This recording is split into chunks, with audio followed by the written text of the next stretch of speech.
Onorato and Miller live on a Thursday night ahead of Game 5 between the Knicks and the Pacers. Knicks need this one if you're watching us on TV over the weekend, Saturday night or Sunday morning.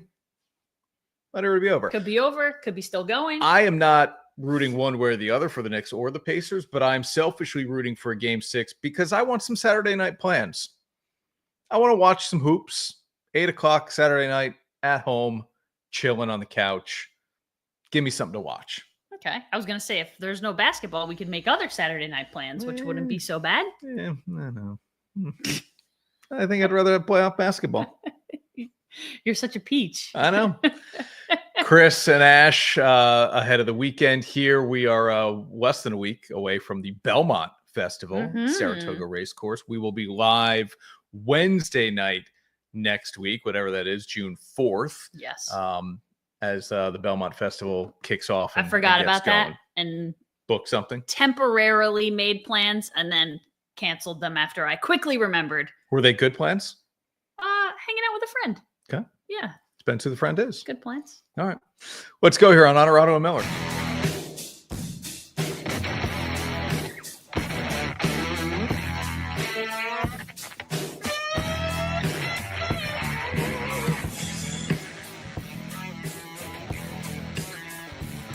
This is Onorato and Miller, sponsored by Alpenhaus. Alpenhaus, Marcella's, Bev's, Novice, and Performance Industrial. And speaking of one, Ash, let's just get right into it. It's time for the MVP of the month, sponsored by Marcella's Appliance Center. End of the month, time to give you the Marcella's Appliance MVP of the month. All the appliances in the Onorato Miller household from Marcella's. Here's our MVP of the month. It's Tyrese Halliburton. Not only does he have the Pacers on the brink of an NBA Finals appearance, which would only be the second time in franchise history they've been there, and the first time since 2000 or 2001, he is doing it in historic fashion. Look at this. The numbers here on your screen are his playoff averages through 14 games. 20, 10, and 6. Pretty darn good. And he has the first ever 30-point, 15 assist, 10 rebound triple-double without a turnover. It's pretty impressive. And those are the minimums there. He was above in each of those categories. Yep. So I'm getting a little sick of the who's the face of the league and is this guy a superstar or an ascending superstar? Here's what I know. Tyrese Halliburton is a really good player. Mm-hmm. And so far in these playoffs, he has avoided what has been his biggest issue and where he just kind of disappears at times. He is not. He's been the reason the Pacers are winning games the way they are, the reason they knocked out the 1-seed Cavs in 5 games. And on the verge of dispatching the Knicks as well. I think he's a lot of fun if you aren't paying attention. He's a 6'5", lanky point guard, smooth with the ball, gets to the rim, has an awkward-looking shot, but it rains down prettily. He's fun to watch. I like him. And good enough to beat OKC. I don't know. What do you think of Halliburton? Listen, I think the most impressive part of that whole stat line, I mean, the 15 assists, yes, because you don't see that a lot in a game, but the no turnovers, like to handle the ball and have it in his hands as much as he does, outside of a guy like Siakam, that's pretty good. And when you compare it to the way Brunson has been turning the ball over in this series, it's and so sometimes different. In critical moments, like Brunson has live ball turnovers that lead to fast break points in a blink. You cannot have live ball. That's the biggest thing. Like no live ball turnovers. They go the other way. Indiana does so quickly. So you're right. The fact just think touching the ball as much as he does, it's hard at this level not to have any and to put up that stat line in a game with no turnovers is that's definitely for me the most impressive part of that. Yeah, no doubt about it. All right, so the Pacers again up 3-1 in the Eastern Conference Finals as we do the show here live. OVER. On a Thursday night. No chance, huh? Nah. 13 teams in NBA history have come back from down 3-1. I should say only 13. The Knicks have never done it. They are 0-15 in their franchise history when faced with a 3-1 deficit. I mean, it's quite the deficit. But look, now, again, people who are watching this on TV over the weekend might be like, hey, it's already over, idiot. Yeah. And I get it. But if the Knicks win Game 5 at the Garden, the pressure is solely on Indiana. Going back home, then they've got to be thinking, if we don't win Game 6 at home, we don't want to go back to New York for Game 7. So you got to just get one. There's a lot that needs to happen. You got to just get one. But you got to get 3 in a row. And that's the hardest thing is like you have to win the next. But you 3 can only games. get one at a time. I know. Here we go with all the cliches. But it's a steep hill to climb. It's an uphill battle, as they say. But yeah, one at a time. That's how you lose games too, is one at a time. And they've lost games one at a time, and now they got to win them one at a time. If the Knicks don't make it to the NBA Finals, and we've said this on the show, that's a tough sell for the NBA to give me Pacers Thunder. Well, I don't care that the MVP is on the Oklahoma City Thunder. I don't care that Tyrese Halliburton is on the Pacers. That's a tough sell. Pacers Thunder, Middle America. Ugh. Yeah, I also did think though, like Thunder Knicks is a little bit of like this is weird. Even the 4 teams left, I would have been like, no matter what the matchup between the 4 teams, this is a very strange NBA Finals, no matter which way you mix it and what 2 teams you get out of there. It's just different. And I think that's good for the league because I think there's a little more parity, diversity in teams that win, cool. But it's going to take some getting used to, and it's going to take people getting behind things like that. Like if nobody watches this NBA Finals, the league's not going to love when teams like this start to make their way into and OKC's not going anywhere. We've been talking about them for the last 4 years, how many picks they still have, how much young talent they have, how much draft stock. They're definitely not going anywhere, and people got to get behind them. But yeah, you're right. That's Oklahoma City is a small market town with a big superstar. Who has it better than Timothy Chalamet right now? This guy is just crushing, which is so weird. Life. 29 years old, courtside at every Knicks game, even on the road. Yep. He's sitting right next to Ben Stiller on the road. Everywhere they go. Spike Lee. Who's got it better than this guy right now? I mean, critically acclaimed for his performance depicting Bob Dylan. There's a funny moment pre-game of Game 4 where Ernie Johnson from TNT went over to say hello to Ben Stiller. Ben Stiller then introduced EJ to Timothy, and Timothy said, I'm going to play you in the biopic. I thought it's a little presumptuous, but not sure EJ's getting a biopic. This guy, Chalamet, the camera's on him all the time. Mm-hmm. He's an absolute superstar right now. Yeah, but don't you think to the average fan. He's dating a Jenner. To the average fan who's watching the NBA Finals. Yeah. Don't you think. And it isn't Kendall, I should point out. If it were Kendall, I think the rest of the males in America would be like, hey, man, good for you. Yeah. Good for him, whatever. Yeah. Anyway, I don't care who he's dating. Don't you think a majority of the people watching the NBA Finals have no idea who he is? More quickly know Ben Stiller and Spike Lee than Timothy Chalamet. Oh, yes. It's not even close. Yes. Because the only people who know who Timothy Chalamet is like to see. Yeah. They may have heard of him, but chances are he pops up on the screen. Maybe they don't even know what he looks like. Right. Someone between 45 and 30. No clue who he is. 45 and 30. Yeah. That's your age Dune range. Was that his big thing? Dune was one of his earlier. Yeah. Him and what's her name? Zendaya. Yeah. And now obviously the Bob Dylan pick, but like anything else he's been in that we would know? He's been in a couple other things, I think. Why do you do this? I don't know. I'm just if the answer is no, then no. We move on from that. No, I think the answer is yes, but I don't know off the top of my head. I mean, I've heard a bunch of interviews with him. He seems like he's a normal guy. Yes. Yeah. Yes. Does he have a French accent? No. Oh. You hang around a Jenner too long, it's gonna make you not so normal. Oh, he was Wonka. Sure. Not that that's any good. Don't Look Up. I don't remember him in that. Remember that movie? No. You do too. I don't. The guy is living life right now. Wasn't it a political commentary? Don't Look Up? Maybe. On like the end of the world? Didn't see it. We saw it together. Oh, beautiful boy. Left an impression. Beautiful clearly. boy. We watched that. All right. I mean, nothing else crazy. I don't even think I've seen Beautiful Boy. Him and Carell. This is We watched it. real experiment in what Watch that too. we remember. We watched that too what we together.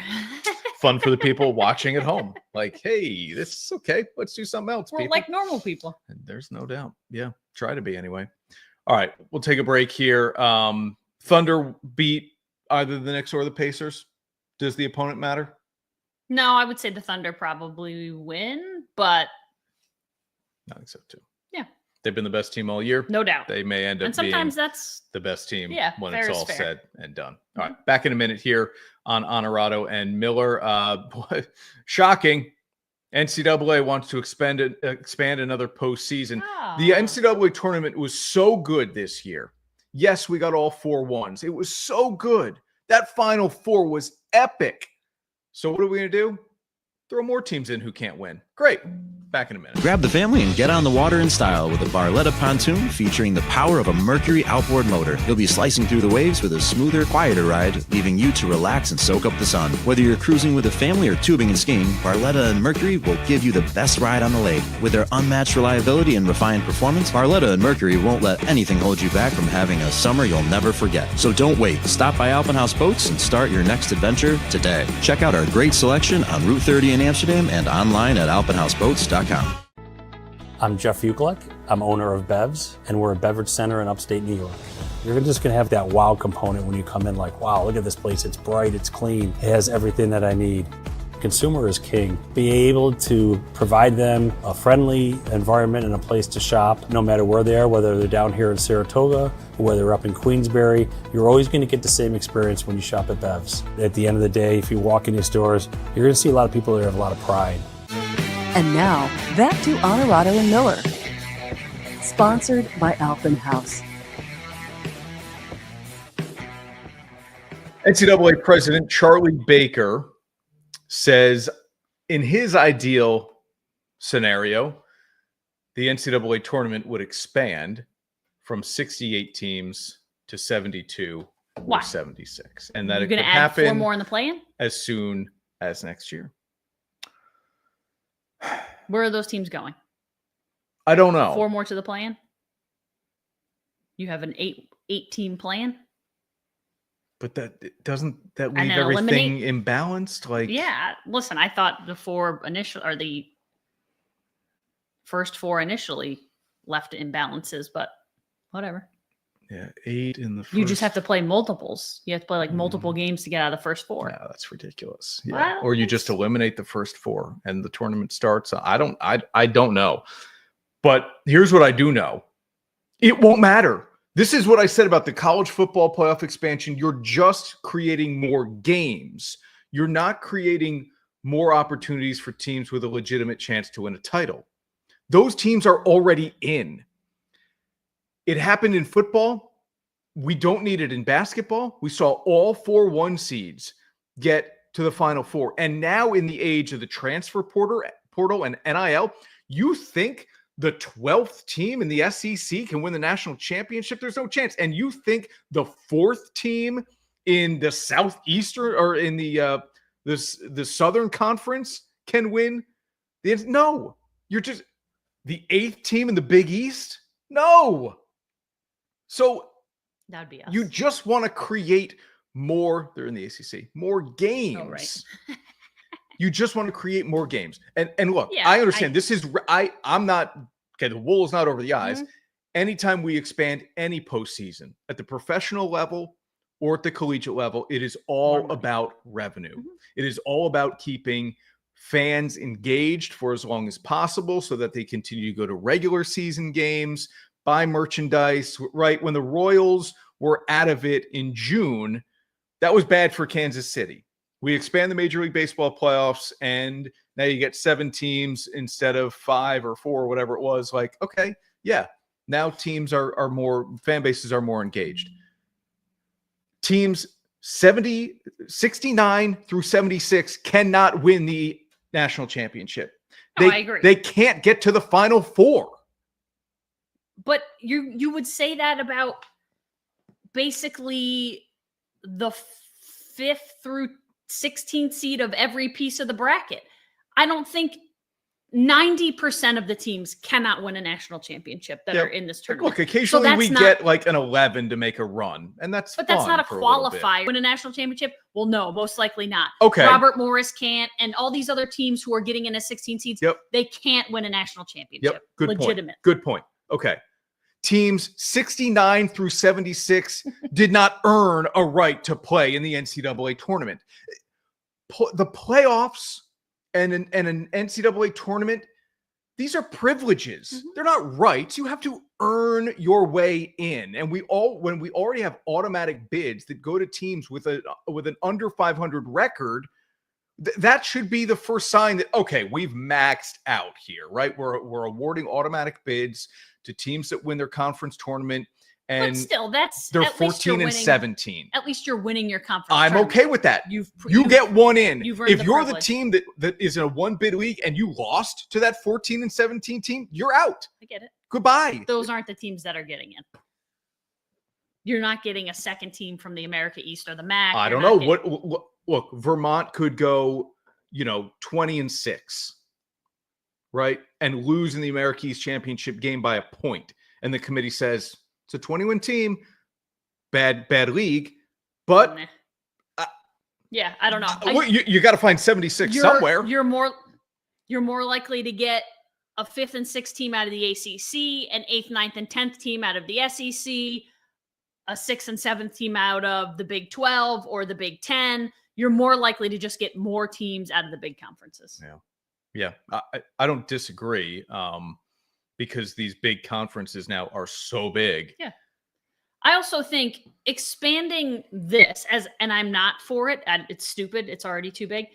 Expanding this, you're still not going to see the problems you saw with expanding the football. Like the gap in football is so much greater than the gap in basketball that I just think like the games were so bad in football. The first round games were horrific. And it was partially the way the teams were seeded. We get that. Hopefully that gets fixed. Because even the second round were not great because of the way the teams were seeded. It was so bad. You're not going to get a ton of that. I mean, sometimes in a 16-1 game, yes, you get, but it's almost expected. Like you expect that and you want the little guy to have a shot against the big guy. Football is not built that way. Football is built to have big guy on big guy for the most part.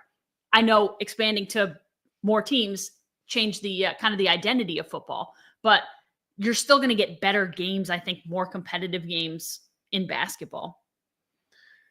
It's just so unnecessary. That's and life. This never walks back. It's not like they'll try it and then 2 years down the road go, let's go back to 68. That doesn't happen, right? Everybody who's waiting for food prices to go down, that's not the way this works, right? The bag of Doritos at 6, whatever it is, that you think all of a sudden you're going to wake up in a few weeks and it's 4 something. No, they are what they are now. We hope they plateau and stay where they are, but they're not. Once they go up, they're not like gas prices. They're not coming back down. And once we expand a postseason professionally or collegially, we're not taking teams away. We're expanding leagues, right? We're adding new teams to professional leagues. We're not taking them away. Right. Well, once you get a raise, it's not going back down. Like this. I get it, but that's how you have to kind of equate it to that. Like this is how life works. You get a raise and you either stay where you are or you continue to go up. You don't then like, we're going to take it back away. It's like almost the same for food prices. Like you continue to get raises and now all the food is going up and everything kind of is the equivalent price of. I get it. But so this is inflation. Cost of living. What you're telling me? Yeah, inflation, cost of living. Inflate the number of teams. We're doing it. All right. All right, let's take another break here on Onorato and Miller. Dyson Williams from the Albany FireWolves is NLL Rookie of the Year and now playing in the Premier Lacrosse League. And those games are at UAlbany this weekend to start the season. We'll talk with Dyson coming up in a little bit here. We'll get that Aaron Judge stat check. Yes, we like this game. Dipping a little bit. And we've got our Performance Industrial Dirty Difficult done. But when we come back, we're reacting to what Steelers legendary quarterback Terry Bradshaw had to say about the potential of his team signing Aaron Rodgers.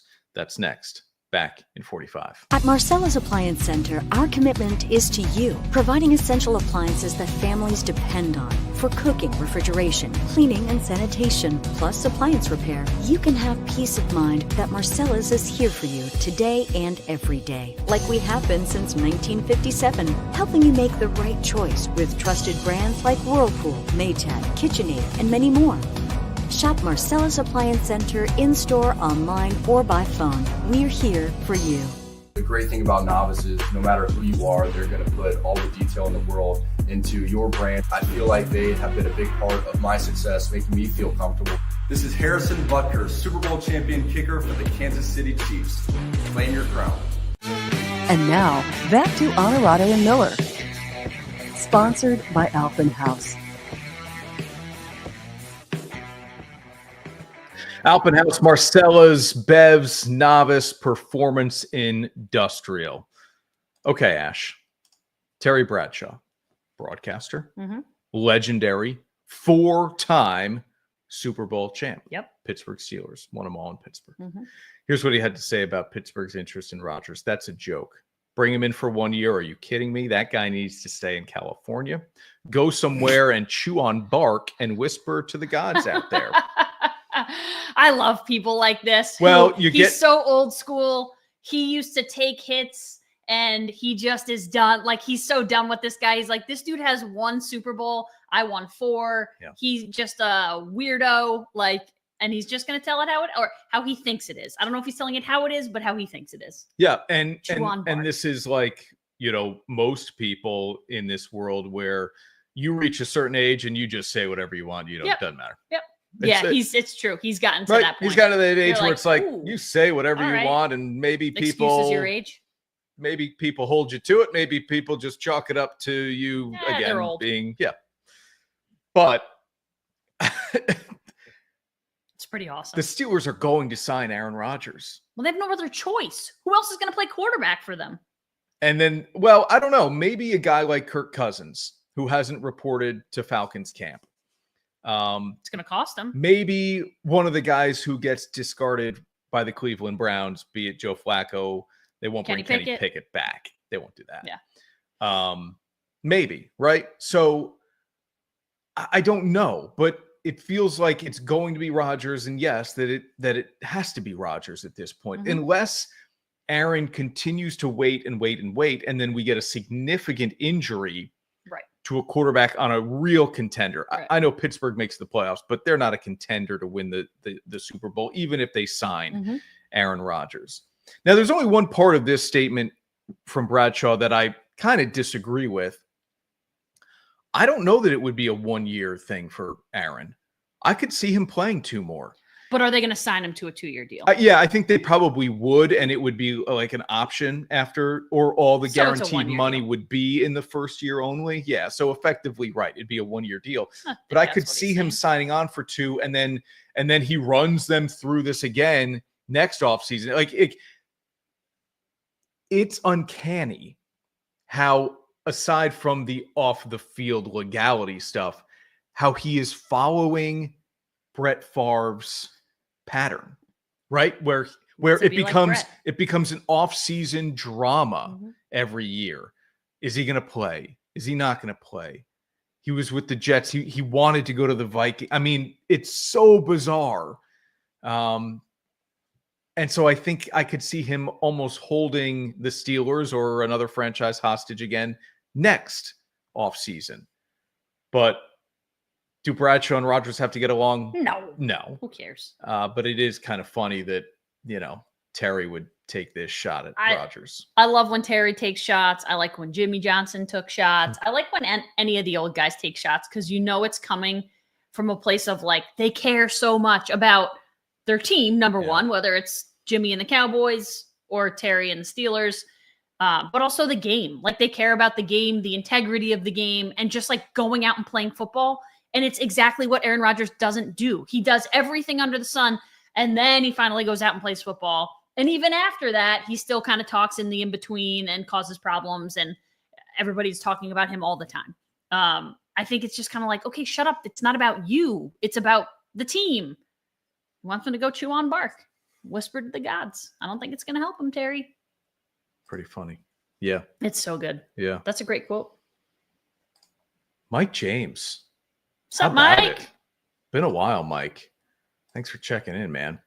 When does this get done? By the way, I have a note on the Browns here. I know, but we say who cares until we talk about it every single week. And I understand. Well, when somebody says something like that, it's yeah. worth it. Yeah, no doubt. Shedeur Sanders, by the way, apparently has looked really good early on in OTAs for the Cleveland Browns. Good for him. I was going to say, there's basically no losing. Like, he can't possibly look as bad as where he was drafted, I don't think. Okay. And he's on a bad team. So it's kind of a win-win. Okay. He could look as bad as Deshaun Watson, and he hasn't so far. Deshaun's hobbled. Yeah, even when he's healthy, he just can't throw the football all of a sudden. And I'm rooting for Shedeur Sanders. You know I am. I have been in his corner as having NFL quarterback potential. So we'll see what happens. Yeah, there. but I think he'll. Who's going to win that job? I think he'll exceed his draft spot. Okay. Who's going to win that job? Flacco, Pickett, Gabriel, Shedeur. I won't ask who's going to win the job.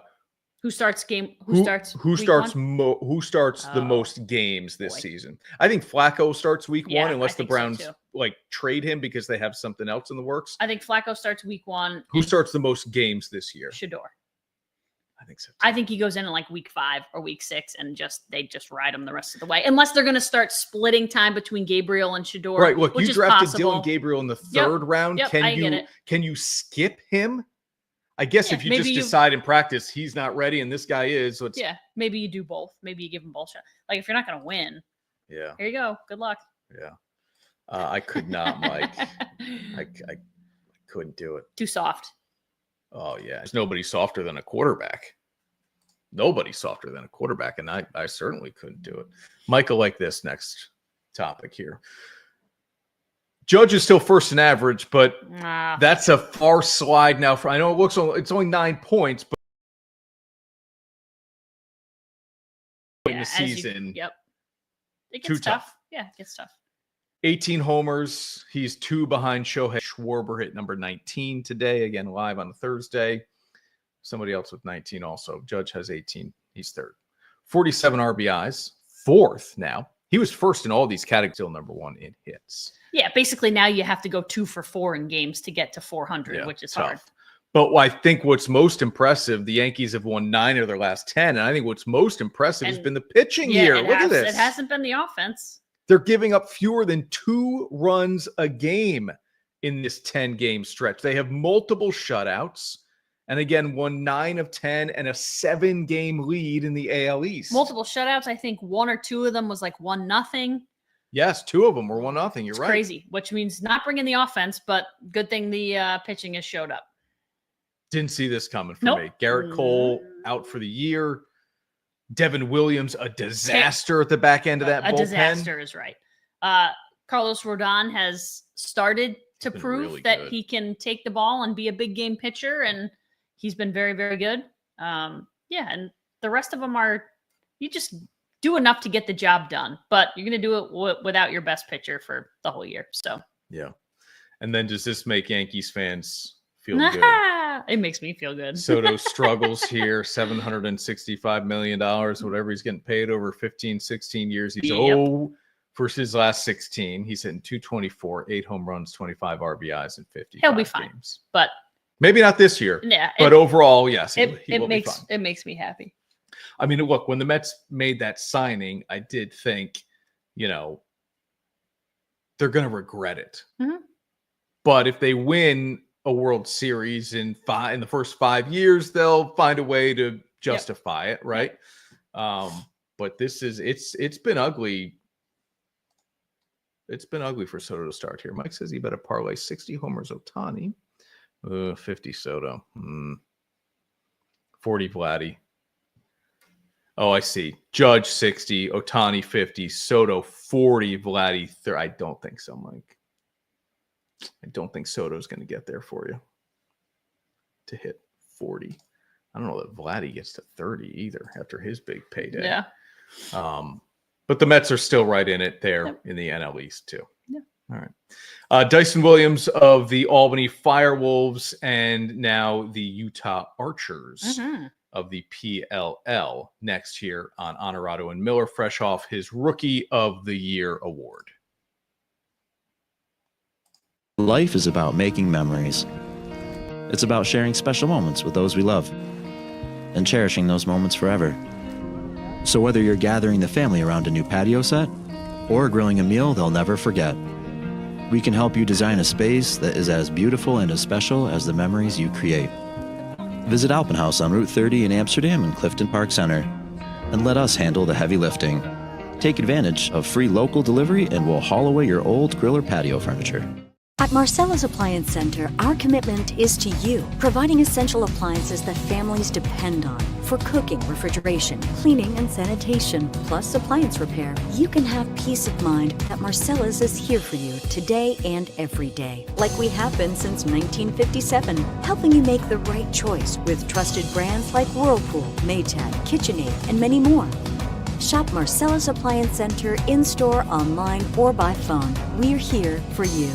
And now, back to Onorato and Miller. Sponsored by Alpenhaus.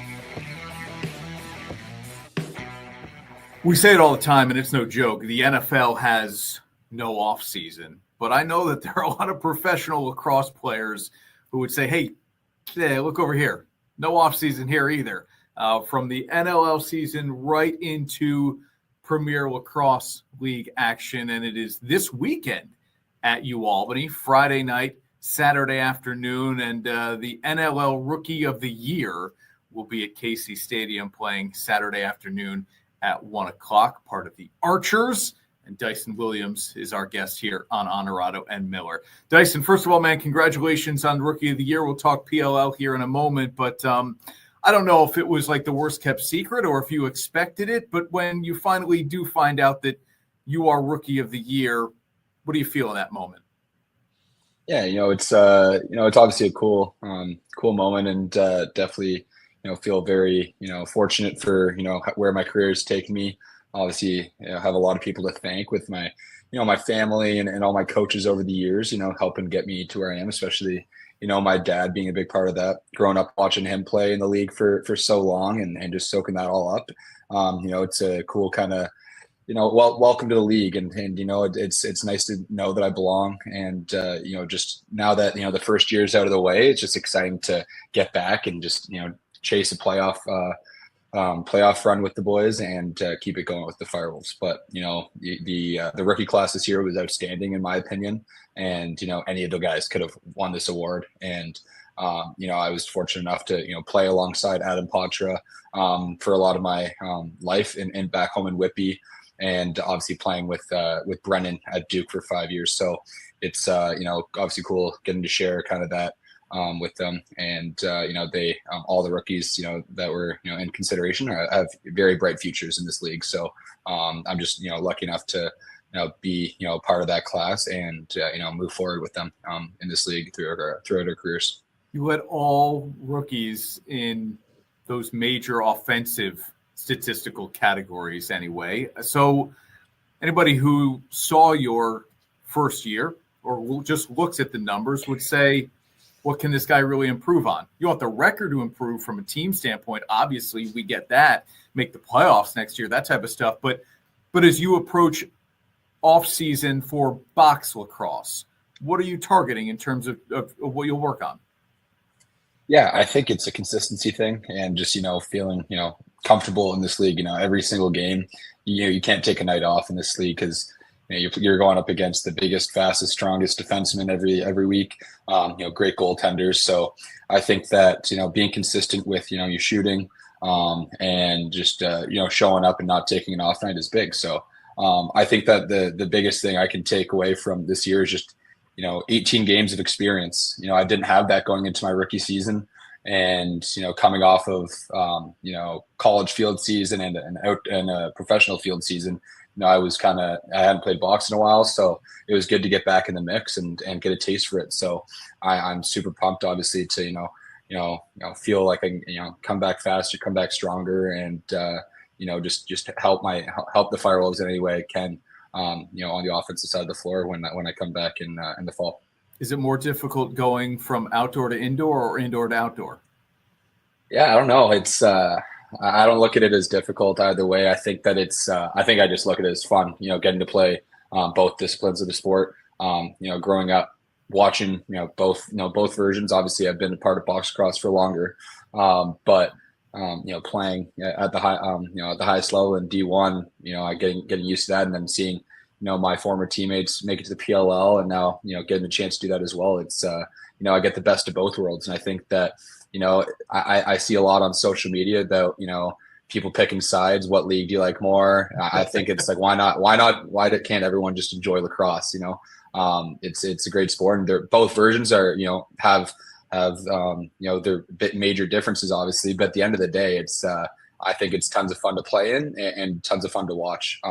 So the fact that week one I get to come back to the Capital Region and play at UAlbany, where my sister is playing this year. It's definitely a full circle moment to be back, and Albany can't get rid of me, so I love it. Albany doesn't want to get rid of you, man. And UAlbany's been fortunate as a venue to get that kind of opening weekend setting or a prime late in the season setting from the PLLs. As we know, the outdoor fans come out in full force. What is the switch like mentally, physically, to flip, to go from indoor to outdoor? You're playing with a franchise that's won back-to-back titles here too. Yeah, it's obviously it's a different setup. You have to be more patient. What is it that I guess that goes into it? Yeah, I think there's it's obviously a lot shorter of a season. We played 10 regular season games in the summer as opposed to 18. So the season's a lot more condensed, and there's you only get one home weekend.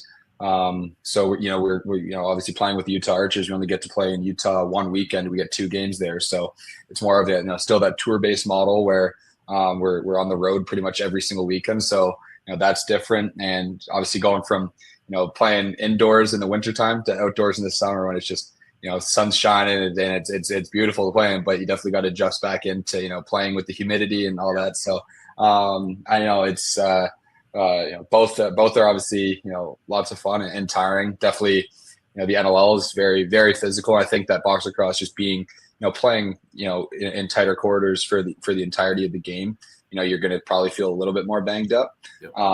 But at the end of the day, you're still you're giving it your all in both leagues, and you're definitely feeling it after. So it's like you said before, it's not really, there's no off season if you're playing in both leagues, and it's right back at it, and you just got to keep it going. But I'm enjoying it every step of the way, and got to keep it going. Yeah, I mean, you could be playing into September, and then the NLL season in late November, the way it's kind of been trending, like maybe you get a month and a half off. If you're kind of lucky would be playing deep into both seasons. I get it. We even have some crossover NLL and PLL, but yeah, I don't know. What do you do to take advantage of the off season? Yeah, so far, I've done it each time in between the seasons. Just take 1 week to relax the body and do nothing, and then right after that week, it's right back to the grind. And obviously, switching from shooting on a 6x6 net to an NLL size net, it's a little different. So you want to make sure that you start dialing in your stick to be shooting on the proper net, and so you get like that that week of relaxing, get the body right, but then you got to start back up on your conditioning and on your workouts again. So it's I personally do love it. I feel better when I'm in that grind and working towards playing. So it's awesome, but it definitely it's very busy, and it's a lot for sure. Stupid question. Do you use different sticks? So used to. Okay. I used to split it up when I was playing summer box at home, and then college at Duke. I would have one stick for box, one stick for field, and then as of this year though, now I'm just going universal. Just keep one stick for both, and have the same string job. So there's not there's less time now in the crossover to prepare. So it's you know, it's easiest if I, you know, keep the same, you know, string job and have the same, you know, have it throw the exact same way, just so there's no, I don't have to redial in a stick and adjust according to what game I'm playing, whether it's field or box. So, you know, I'm happy with that decision, and I'm through it this week in training camp. I've, you know, the box stick has felt great. So, yeah, I'm happy to have that still in my hand and doing well with it. You mentioned a lot more travel now for you, and I'm just curious, what's your routine? Are you download and binge shows, movies? Are you a reader? You try to sleep? What do you do?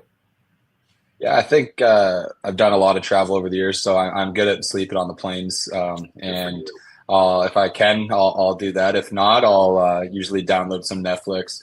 I like all the you know, the sport documentary series on Netflix, whether it's, you know, Full Swing or you know, the quarterback receiver, those kinds of series.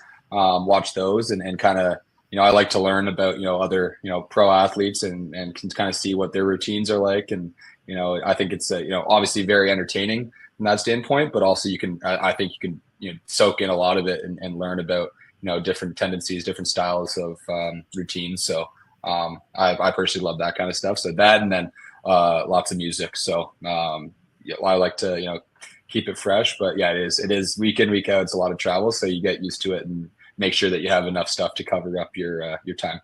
Need a traveling doc set up here. The Rabel's got to get on this with the PLL, right? Like just entrench somebody for a full season. Exactly. Yeah. It's something else for sure. And it's, you know, you do it because you love it, and it's super busy, but at the end of the day, it is really cool. You're getting to, you know, week in, week out, fly in, you know, stay at the hotel with the guys in really cool cities. And, you know, you get to see some cool things throughout the summertime. And obviously the summer months are great weather pretty much everywhere. So it's that part is really cool. And definitely enjoyed a lot with the boys. All right, man. Congrats on Rookie of the Year. Good luck with the PLL season. And again, Dyson's Utah Archers playing at UAlbany this Saturday, 1:00 at KC Stadium. Go check them out and the PLL. Thank you, man. Thank you. Appreciate it. Have a good one. I'm Jeff Ukelek. I'm owner of Bevs, and we're a beverage center in upstate New York. You're just going to have that wow component when you come in, like, wow, look at this place. It's bright, it's clean, it has everything that I need. Consumer is king. Be able to provide them a friendly environment and a place to shop, no matter where they are, whether they're down here in Saratoga or whether they're up in Queensbury. You're always going to get the same experience when you shop at Bevs. At the end of the day, if you walk in your stores, you're going to see a lot of people that have a lot of pride. The great thing about Novice is no matter who you are, they're going to put all the detail in the world into your brand. I feel like they have been a big part of my success, making me feel comfortable. This is Harrison Butker, Super Bowl champion kicker for the Kansas City Chiefs. Claim your crown. And now, back to Onorato and Miller. Sponsored by Alphen House. Dyson Williams, NLL. Oh, this is a thing. Yeah. What's happened? I don't know. Got to get that fixed. Haven't looked at it. Don't know why it doesn't work the way it's supposed to. This is, I think, 3 weeks in a row. Weird. All right. Well, here we are. We're back. Ta-da! No surprise. Dyson Williams wins Rookie of the Year, right? Right. Yeah. The only other, I mean, I know a lot of people were stumping for Will Johansson, who is his teammate. Tough to be a defensive guy and win Rookie of the Year in this league or any other league a lot of times. And when you're the number one guy in goals, points, like you're going to win. Yep. And Dyson's former teammate, Brennan O'Neill, was probably the second closest. Yep. So, yeah, who he mentioned. So, hi, Kev. What's up, Kev? Hey, man. Good to see you. Were you at Jason Aldean? Was he at Jason Aldean? I have no idea, but the answer is yes. I was looking up in the, special seats. He may have been an Avril Lavigne. Oh, cool. Who I heard put on a nice show.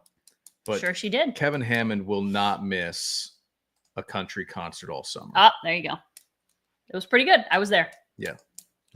This is crazy. I told you this. There were so many people at SPAC. It just felt like there were people everywhere for that concert. Yeah. I did not see a single human being that I knew.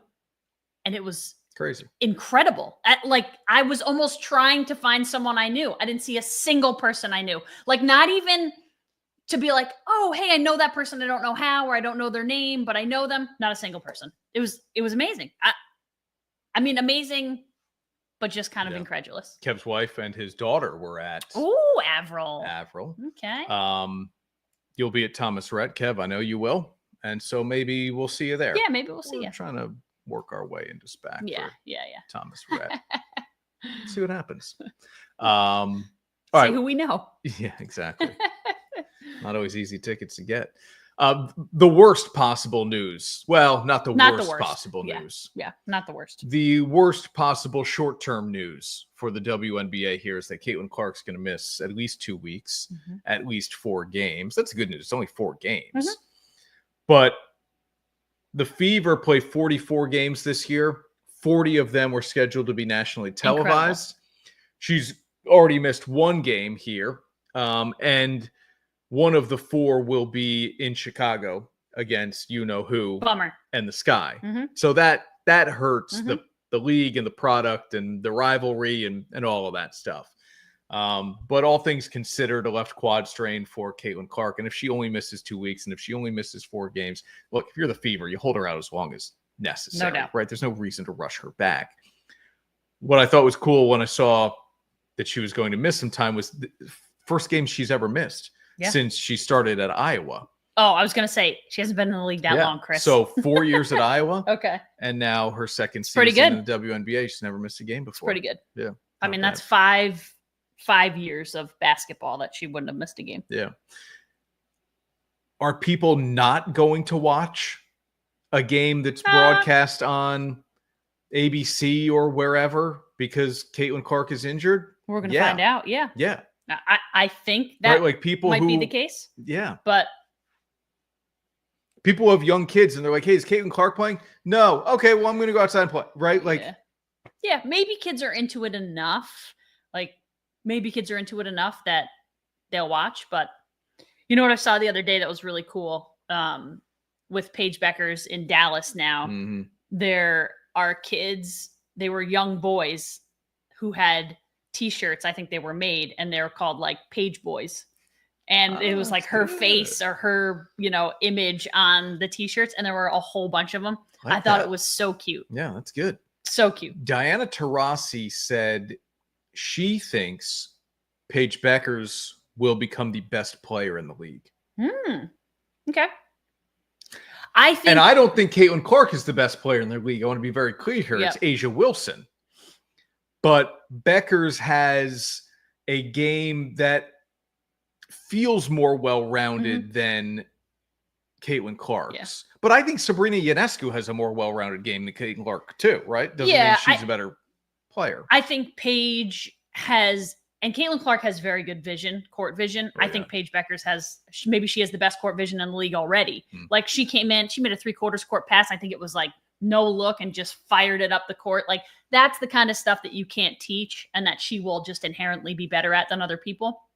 In terms of like getting to the basket, that's not going to be her thing at this level. I think it'll just be she'll become a lot more of a shooter and a little bit less of like a get to the basket kind of, like that happens when you go against bigger, more athletic people. Yeah.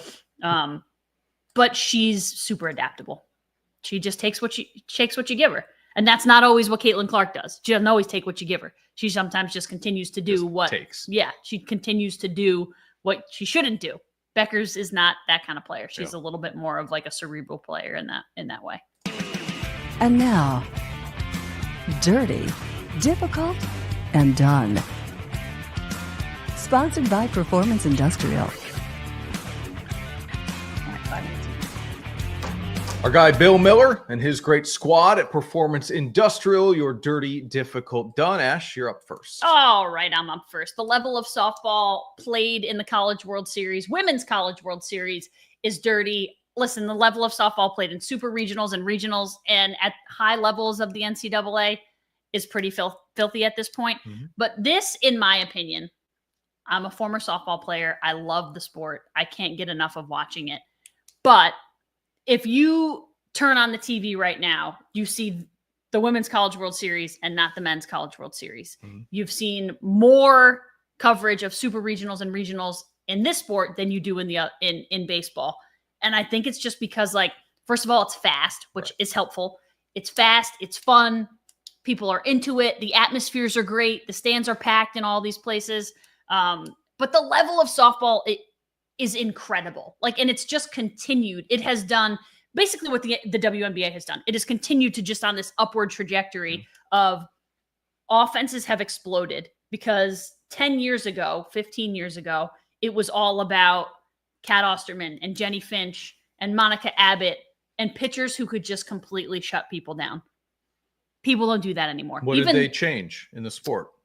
The bat change? What did they change? They moved fences in? Did the bats change? No, bats have changed over time. Okay. I used to swing Strike with zone smaller, a wooden pole. They're not throwing any slower. No, they're throwing harder. So they're throwing harder. Yeah, right. I just am curious, what have you noticed about how have they changed anything with the sport to create more offense? I mean, I don't know the answer to that question. Yeah, okay. I don't think equipment-wise, other than your average change to composite, which happened 15 years ago. Right. So it's not that. Okay. I think part of it is weight training. The weight training 15, 20 years ago wasn't as big of a thing as it was now. Mm-hmm. You don't have to look a certain way to play this game. It's not necessarily just for speedy little people. You can play the sport as a 6'2" really big human, because you can hit the ball really far. Mm-hmm. And the fields are not big, of course. But so I'm just going to make the goes. comment as an outsider looking in, right? All I've ever done is covered softball and played slow pitch softball. We got to move the fences back. Why? It's not like they're not hitting any more home runs than they do in NCAA baseball, right? If you looked at the numbers, my guess is they're not that much different. Yeah, maybe not. Maybe not. I guess I just would like to see more balls that go into there's a decent amount of manufactured runs into the gap and up against the wall. There's not a lot that goes into a gap. If you hit it over an outfielder head, it's over the wall. Yeah. There's not a lot that goes into a gap. Yeah. But I think I'd like to just see it a little bit bigger. Well, I'm not going to do that now. Oh, okay. I mean, you can move the fence back a little bit, but you can't change the dimensions of the field. Well, yeah, but if you move the fence back, it does change the dimensions of the field. I understand. Right? Not the infield. No, You're not changing that. That's for sure. But that's why that's part of the reason why it's fun. If you don't feel the ball cleanly, you're not you have no time. You don't have the ability to fumble a ball and still get a runner out. It's you better be perfect. Otherwise it's not going to work. You can double clutch a baseball. You can do a lot of things that you can't do in softball. And maybe that's why I'm not in charge of making these decisions, because your first point was you see more of the Women's College World Series than the College World Series because of the speed of the sport. And maybe if you create a larger outfield, it slows down the sport. You have more base runners and pitchers are slower in between pitches because you've got more field that they have to be concerned with. Yeah, maybe it's the product that is selling itself right now. I mean, and you still have, listen, we just watched the Women's College World Series. The best pitcher in the country, arguably, plays for Tennessee. Yeah. She threw a ball the other day that almost hit 80 miles an hour. If you calculate that out from 43 feet, and I was reading something which makes a lot of sense. You start from 43 feet, but by the time you let go of the ball, you're at somewhere between 40 and 37 feet away from the batter. Throwing it 79.4 miles an hour, which is the fastest NCAA pitch in history. It's the equivalent of a 111 mile an hour fastball in baseball. 111 miles an hour. Yeah. They said you basically have the blink of an eye to decide. And really to swing. It takes 0.3 seconds to get to the plate. So for your brain to register and then swing if the ball's moving. Yeah, you're closing your eyes and swinging. Let's not get crazy here. I don't know that you're not closing your eyes. I know, but I don't think the human eye you just keep your eyes open. Can make a decision that quick. Eye to the brain, reading a ball. I think you just decide. That's why people don't swing at a ball because they see that it's. I'm watching this and I'm thinking it's going to be fastball and I'm swinging. Right? I mean, no. Okay. I don't know.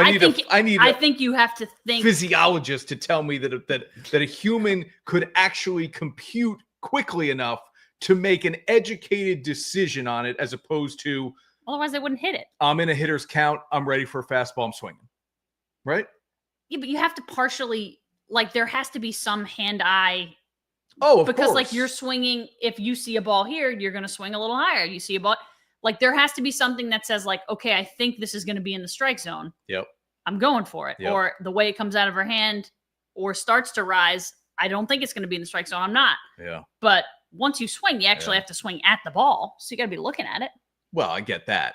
I'm just saying the decision, right, is like, I don't know how you have time to do it. And that's what there was like a whole Sports Illustrated article about. The pitch is incredible. The fact that the batter fouled the ball off is almost more incredible. The fact that she could make contact, think fast enough to swing and hit the ball is even more incredible. Yeah.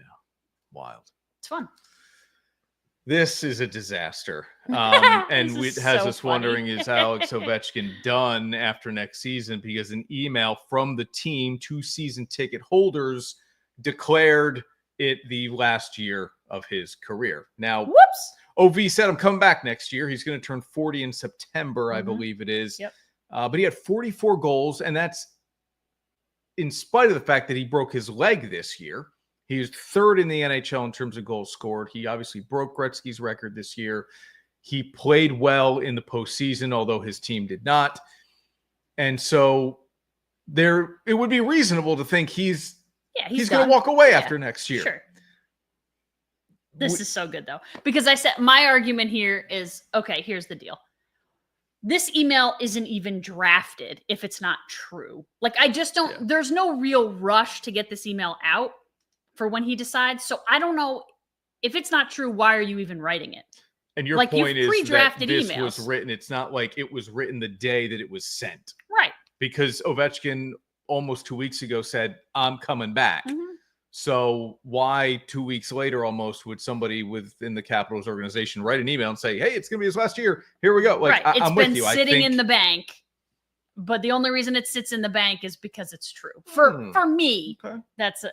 I'm on the side of like, it could have been a draft that was written a month ago. Yeah, why? And you didn't have a decision from OV whether he was coming back. I don't know. Yeah. But it's always an attempt to sell tickets, I'm sure, here, right? Hey, it's his last year. Yeah. But you're not supposed to hit send unless it's true. Tough. I mean, at the end of the day, it's probably going to be true, which is why it's not a big deal. Like last year of his contract, number one. So he may, if he's playing, it might be on another team, or he may sign, he may sign a 1-year deal somewhere else. But yeah, he's turning 40 last year of his contract. Like, in all likelihood, it's going to be his last season in a Capitals uniform unless he signs another contract. I mean, not in all likelihood it is if he doesn't sign another contract, but. Isn't it crazy? We're seeing the Wouldn't you end hate to be of that guy? Ovechkin's Whoever. career and Sidney Crosby's career coming to an end sooner rather than later, right? It's like the tennis guys we saw walk away. Kind of we're getting old. Golden age. That's what that means. Athletes potentially walking away sooner rather than we're later. getting old. I'm there. I'm already. We saw Agassi and Sampras and those guys, and then we saw the whole careers of those other guys, and now we're kind of going out with them. But we didn't see McEnroe and Borg and Becker, so that's the good news, I guess. Have a great weekend, everyone.